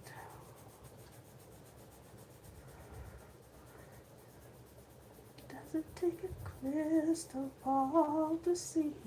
A cowboy always finds a way to flee. Drinking Jack all by myself. It's choosing Texas, I can tell. Oh, it's okay, Lucy. Thank you. I've had enough time to come to terms with it. You know, it wasn't something that was certainly expected. It was sudden. But you know, I've still got my family. I've still got my kids. I've still got my health. And I do think that everything that happens to you in life is perhaps a lesson that you needed to learn. Maybe I needed to learn loss. I've had a lot of loss. And maybe that's what I needed to learn. So, there you go.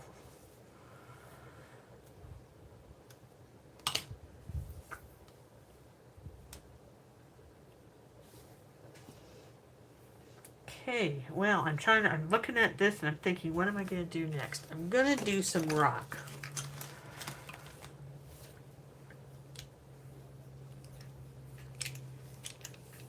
Yeah, you have to roll with it ambient, you know.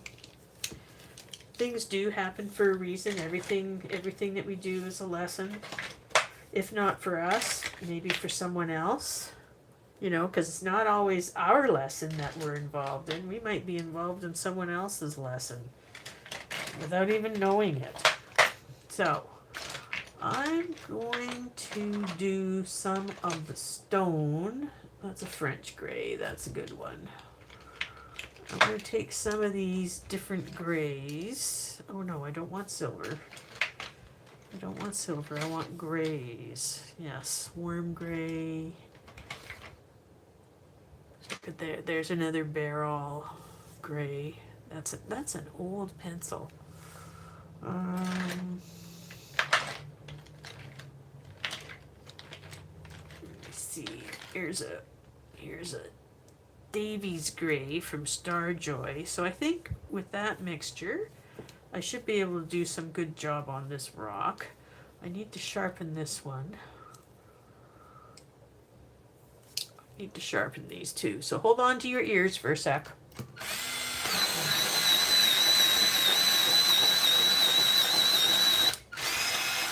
That one needed a lot of sharpening. One more. That one not so much. Oh, you need to be a little sharper than that. Okay, it had a broken tip, so that's why it didn't go for so far. Yeah. I knew what you meant, Lucy. Don't worry about that. And that is true, Ambient. The only thing you ever count on in life is that it's going to change. Things always change. For the better or for the worse, you never know. So I'm just going to use my my pencil to clean up and the shapes around the mouse.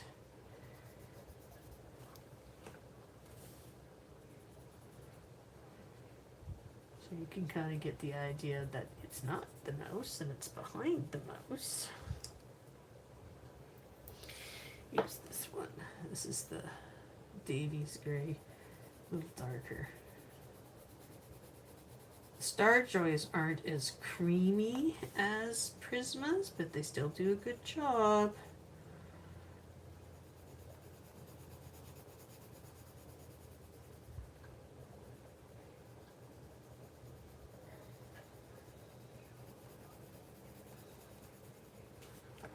There we go. That's getting better. Look at this light gray again.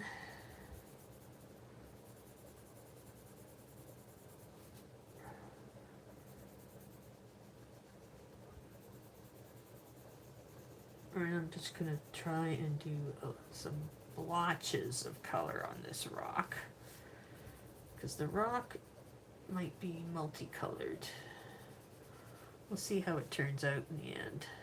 Oh, I think I gotta use this darker one over here.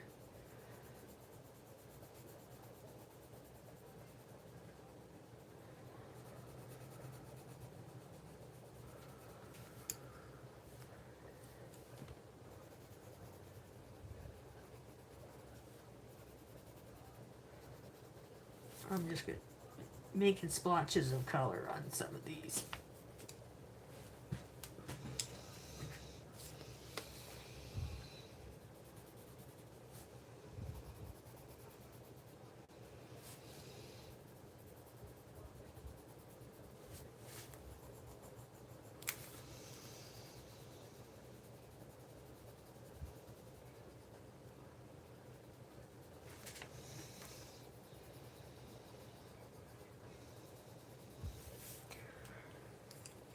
Okay, then I'm going to take this one. Yeah, we'll take the barrel gray.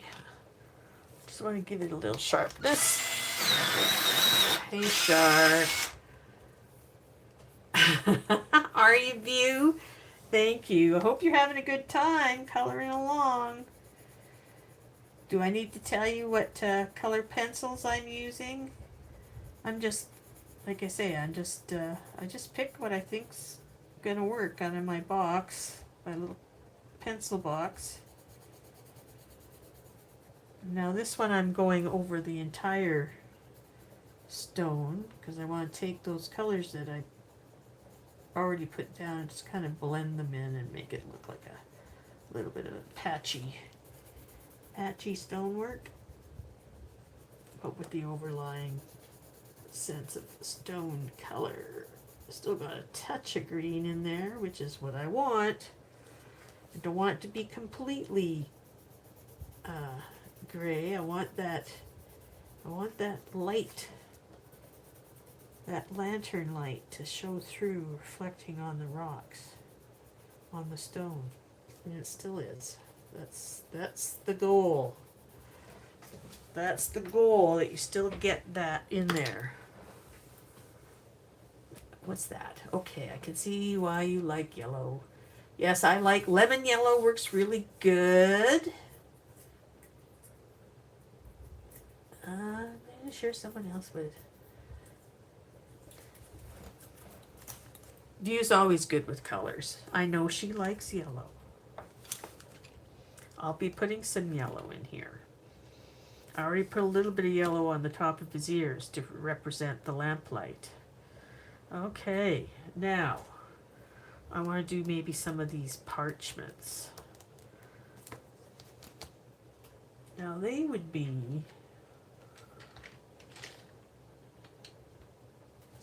maybe something like this color. Let's just see how this works. Yeah, that's going to be a good one to start them with. It's not very dark. This is the barrel. It's very hard. I'm going to get a softer one. I've got a few pencils I can have in that color. There, here's the Prisma color, yellow ochre. Ochre. Good. A little sharp though.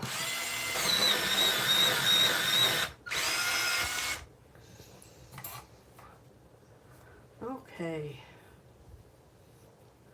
You like pastel yellow, but not golden yellow. A mouse with a mouse skull mask.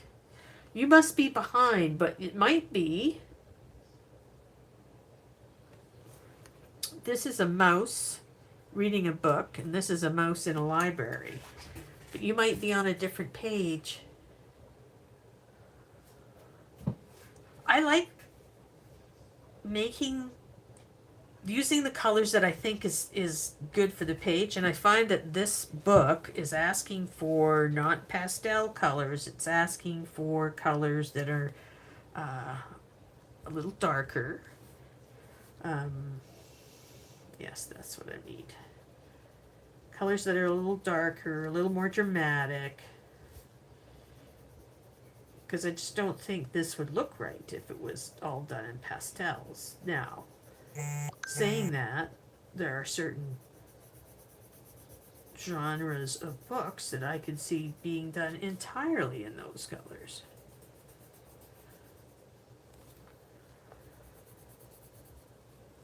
So this is, it's going to work out to do this as the underlying color. I think I'm going to need to do something a little browner, rustier on top. We'll get these in here.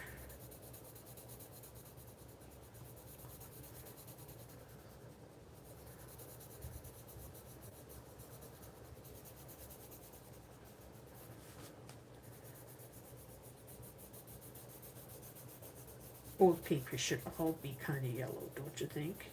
Yellowed.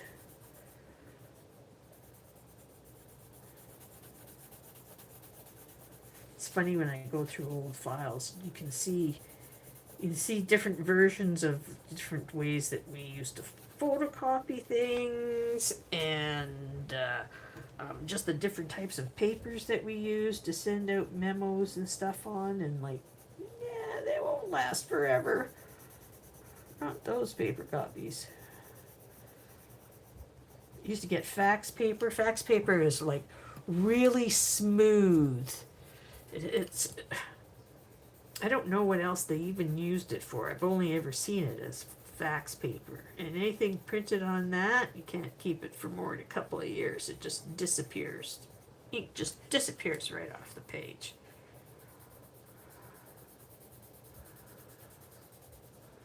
Yeah, that's better. Get those in there. And a couple up here.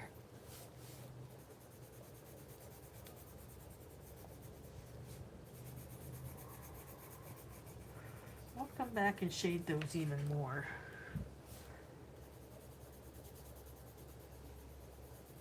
That's kind of what's going on with these babies.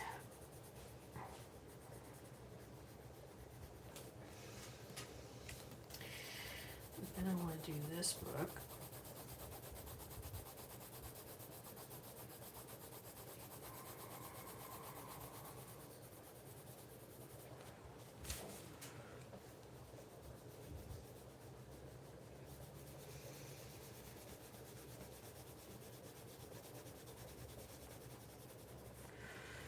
Right over here. Do the bookmark.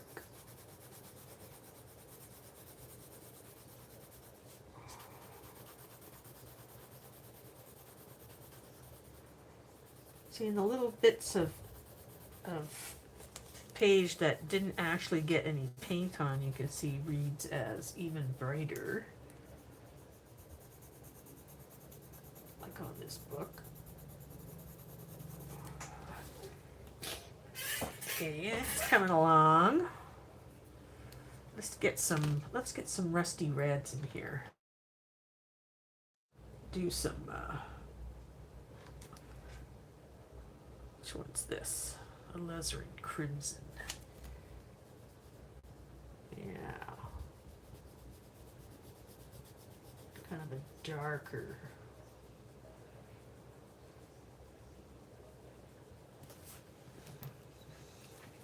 And I want this one to be red too. All books should be red. Ha ha ha.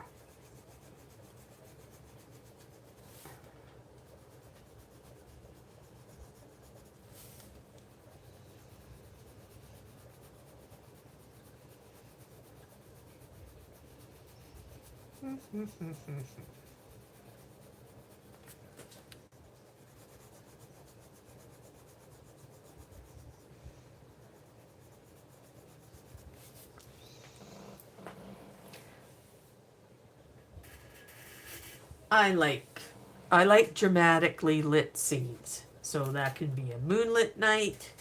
It can be a sunrise. It could be something like this.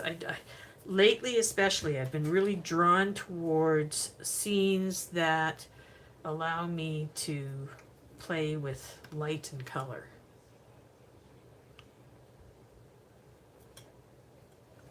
Thank you, Atlanta.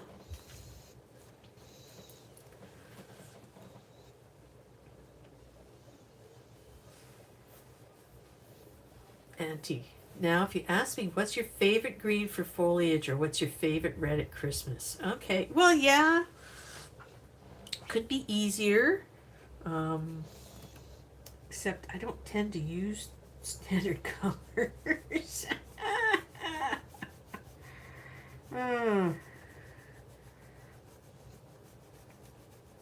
I'm my Christmas colors, I think right now, are turquoise and lime green. Those are the main colors of the decor when that gets up.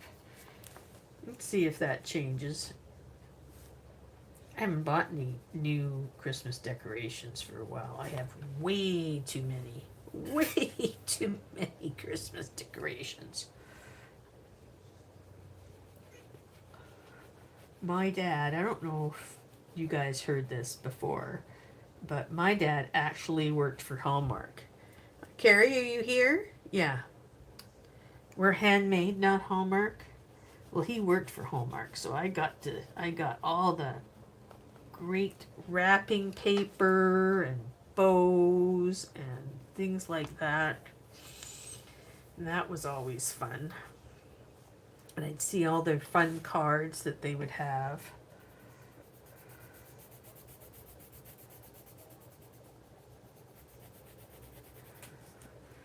Okay, I think we need some dark green books.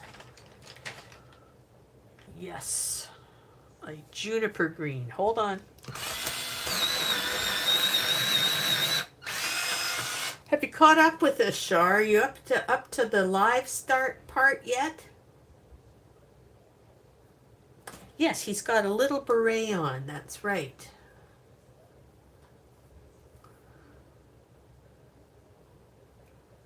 Okay.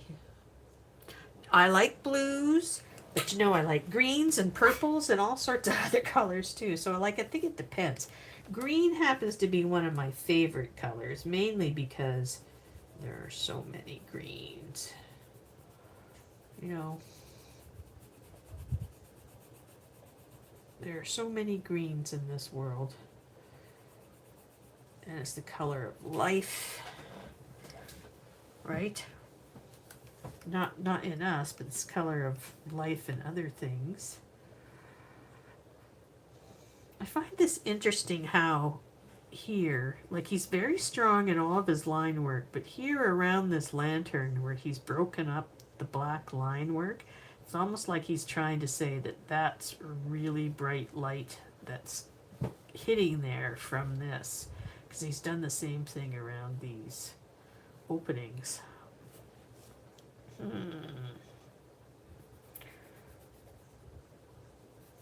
Do you ever do that? Do you find things as you color that may help you interpret the picture that you're in?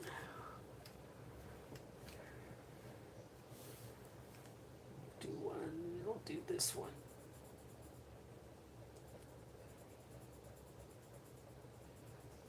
And I'll come back on a lot of these books yet to make sure that they look more 3D.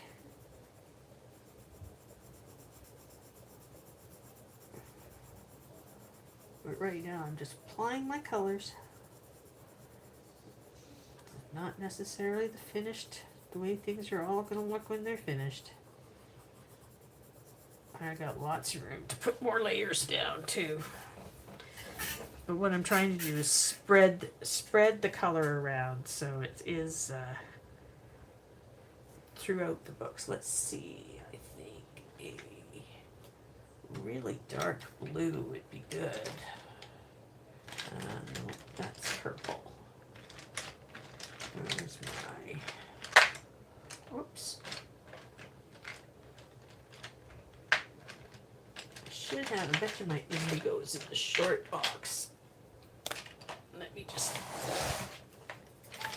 take a look at this from above.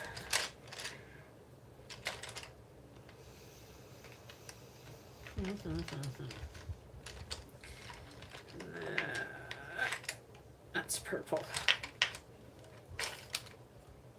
That should work. Ultramarine blue.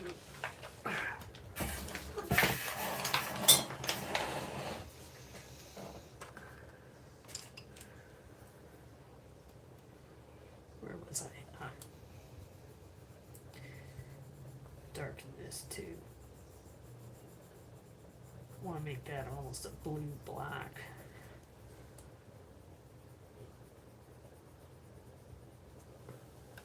Oh, there's a squirrel.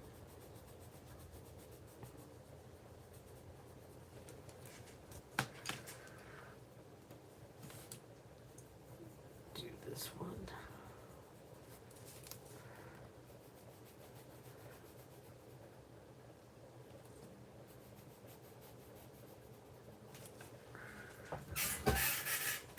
What kind of a color of a hat do you think he should have?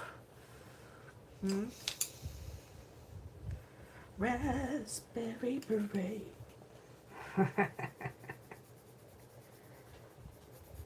Give him a print hat. A raspberry beret, huh? That would be cute.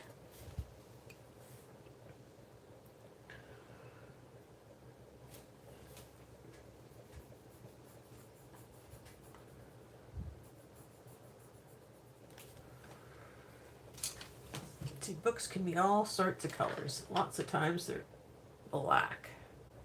Here's a Van Dyke brown.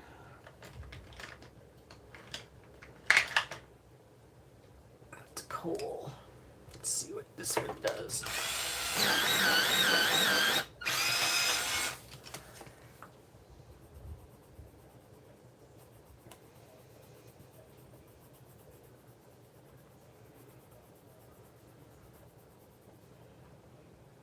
Get some of that in some of this darker areas here.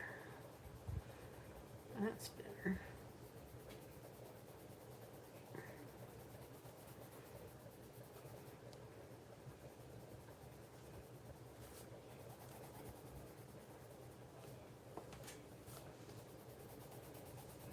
Just darkening the background a little more.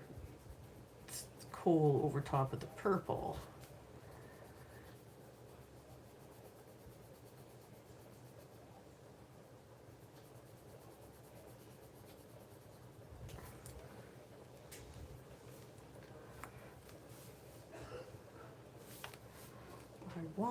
There we go.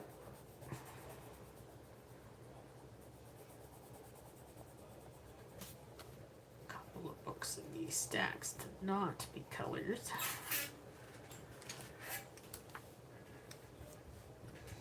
That one I already got. Here, up here.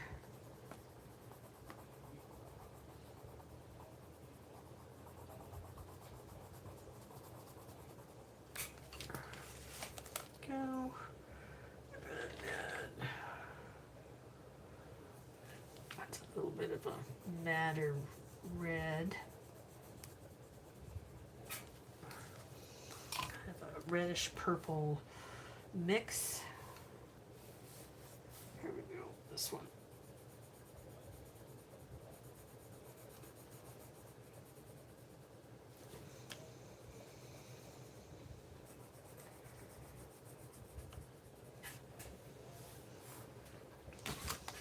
Like that. Do that on this book too.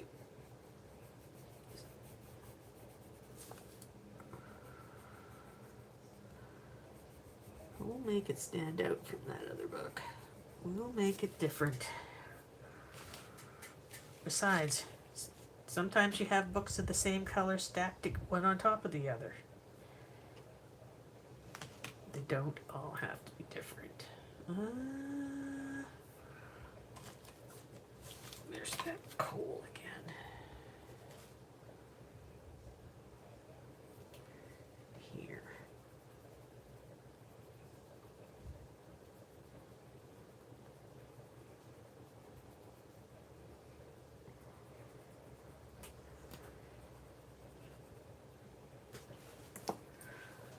Okay.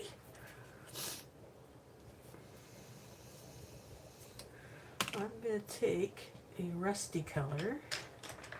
See, I jump around from thing to thing. I can't help it. That's just the way my brain works. I've got certain things that I know that I'll need to do, but I don't necessarily do them in any kind of specific order.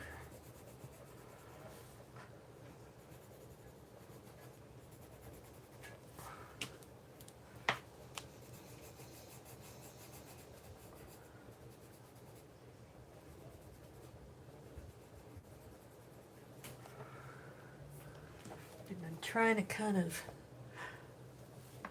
I'm a little over time here. I got to get myself going because I am going out for supper tonight and I need to make myself beautiful. Not that I'm not beautiful, but you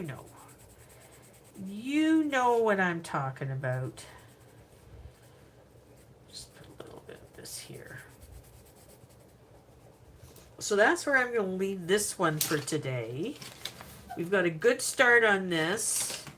We've still got lots of pencil work to do on this page because we haven't even started pencil work on that. But you can see how starting from this and then moving to this really helps you get to something like that. Because this only had purple in the darker areas and yellow in the lighter. So that's how I start. We'll keep working on this next week. The first person to complete this book. I would love to complete this book. I think this is gorgeous. And if I could show David Petersen the work that I've done in it, I would be really pleased to be able to do that one day. So I'm going to leave it there. We'll come back and we'll work on these another day. Thank you all for coming. If you've been here before, thanks for coming back. You know, I can get a little at times and a little off topic, but we always have fun. If you're new here, well, I'm sorry if I kind of scared you a little bit. Oh, I broke my fingernail, by the way. That's why I have this on. And it's like down to there, and I don't want it to come all the way off because it's like into the quick. Anyways, back to saying goodbye. Thanks for coming. Give this video a thumbs up. In fact, I haven't even given myself a thumbs up. Isn't that awful? You should do that on your own videos, people, is at least give yourself a thumbs up. I'll be back again next Sunday at 2 o'clock. And we'll do a little more, we'll work a little more on this probably. But in the meantime, keep an eye out for any videos that may be popping up in between any lives that I may pop into. And be on the watch because I might be popping into your live stream soon. So take care, everybody, and we'll see you soon. Bye now.